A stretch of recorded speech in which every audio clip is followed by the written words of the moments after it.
हिंदू धर्म में हर एक माह का विशेष महत्व होता है। अभी माघ महीना चल रहा है, लेकिन जल्द ही हिंदू पंचांग का आखिरी यानी कि 12वां महीना फाल्गुन शुरू होगा।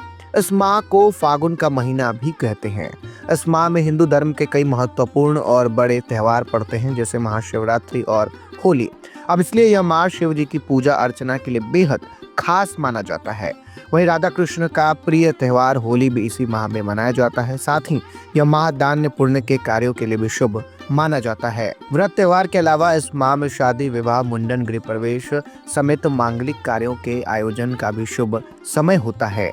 अब इस महीने से ही गर्मी के मौसम की शुरुआत होती है। अब ऐसे में आइए आज के इस वीडियो में जानते हैं कि फाल्गुन का महीना कब से शुरू हो रहा है और इस माह में क्या करना चाहिए और क्या नहीं। लेकिन उससे पहले नमस्कार, मैं आशुतोष और आप बोल्ड स्काई देख रहे हैं। हिंदू पंचांग के अनुसार फाल्गुन मास माघ पूर्णिमा के अगले दिन से शुरू होता है। साल 2026 में हिंदू कैलेंडर का आखिरी महीना फाल्गुन यानी कि 2 फरवरी 2026 से शुरू हो रहा है और इसका समापन 3 मार्च 2026 को होगा। अब इस महीने की पूर्णिमा को फाल्गुनी नक्षत्र होने के कारण इसका नाम फाल्गुन पड़ा है। आइए आपको बताते हैं कि फाल्गुन में किसकी पूजा करें। फाल्गुन माह में आप भगवान श्री कृष्ण की पूजा कर सकते हैं। इनकी पूजा करने से संतान की प्राप्ति, वैवाहिक जीवन का सुख और ज्ञान की प्राप्ति होती है।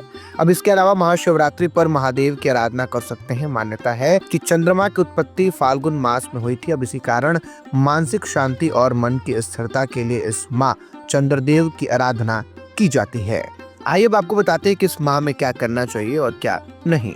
फाल्गुन माह में मांगलिक कार्य शुरू कर सकते हैं। इस माह में विवाह, मुंडन, गृह प्रवेश, नए बिजनेस की शुरुआत कर सकते हैं। अब इस महीने भगवान श्री कृष्ण और महादेव को गुलाल चढ़ाना चाहिए। इस माह गाय की सेवा करना बेहद शुभ और फलदायी माना जाता है। अब इस माह में भगवान शिव का रुद्राभिषेक और श्री कृष्ण के भजन कीर्तन करने से सकारात्मक ऊर्जा प्राप्त होती है।